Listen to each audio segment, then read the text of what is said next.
कमज़ोर व्यक्ति ही दूसरे काम का बदला लेता है, लेकिन जो ताकतवर होता है वो माफ़ कर देता है। लेकिन जो बुद्धिमान व्यक्ति होता है वो इग्नोर कर देता है, नज़रअंदाज कर देता है और बच के निकल जाता है। क्योंकि अगर कोई व्यक्ति आपको पहली बार धोखा दिया तो इसमें उस व्यक्ति का गलती है, लेकिन वही व्यक्ति अगर दोबारा धोखा दिया तो इसमें आपकी गलती है। सबसे समझदार होकर चलिए और मिजाज में कुछ सख्ती भी रखिए।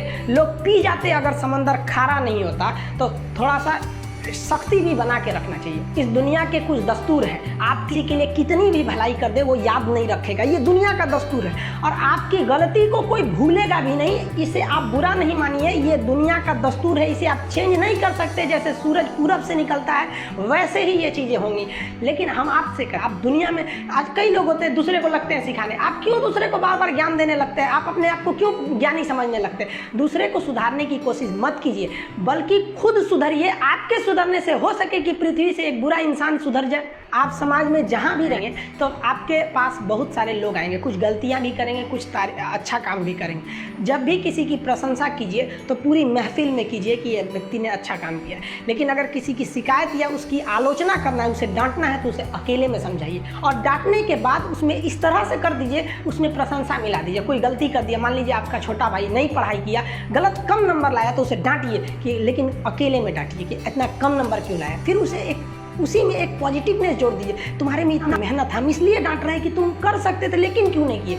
मतलब आप केवल इसे निगेटिव मत बोलते रहिए। और किसी भी रिश्ते को अगर बिगाड़ना है ना, चाहे कितना भी गहरा रिश्ता क्यों ना हो, उसकी कमियों को डेली कोचते रहिए। तुम ये किया, तुम ये किया, तुम ये किया। यार दुनिया का कोई रिश्ता चौपट हो जाएगा, गलतियाँ सबसे हो जाती हैं, लेकिन दोबारा गलती नहीं होना चाहिए। जब भी किसी की आलोचना करिए तो उसमें एक छोटी सी प्रशंसा जोड़कर ही उस आलोचना को ख़त्म कीजिए कि शुरुआत तो डांटने से किए थे, बाद में उसका हौसला बढ़ा के हंसी मजाक में उसे निकाल दीजिए, बीच बीच में उसे फिर एहसास दिलाइए, लेकिन बार बार कमियों को नहीं गिनाना चाहिए। महाभारत देखिएगा, महाभारत में जो कृष्ण भगवान थे वो कौरवों के बीच गए संदेशा लेके, आखिरी संदेशा, वहाँ पे भी उनकी भाषा देखिएगा। आप महाभारत अगर सीरीज देखिए तो भाषा देखिए, दुश्मन से भी इस तरह से बात कर रहे थे जैसे लगता था गुरु जी से बात कर रहे हैं। ये भाषा की मर्यादा। लेकिन आज ये वही श्याम की धरती है, ये वही पुरुषोत्तम राम की धरती है जहाँ लोग तहजीब भूल गए कि का बात करना कैसा चाहिए। ये वही पुरुषोत्तम राम थे जिनके अपने भाई लक्ष्मण जी को जब शिक्षा लेनी थी ना,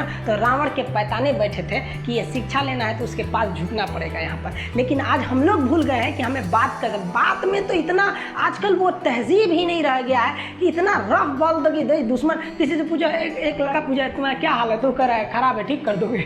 जब हाल है भाई, आप सबकी ज़िंदगी में कुछ कठिनाइयाँ आएंगी, ठोकरें लगेंगे, लेकिन ठोकर खा के संभलना भी जरूरी है। ठोकरें खाकर भी न संभला तो ये मुसाफिर का नसीब। राह के पत्थर तो अपना फर्ज अदा कर चुके हैं और कभी भी मुश्किलों से घबराइएगा नहीं।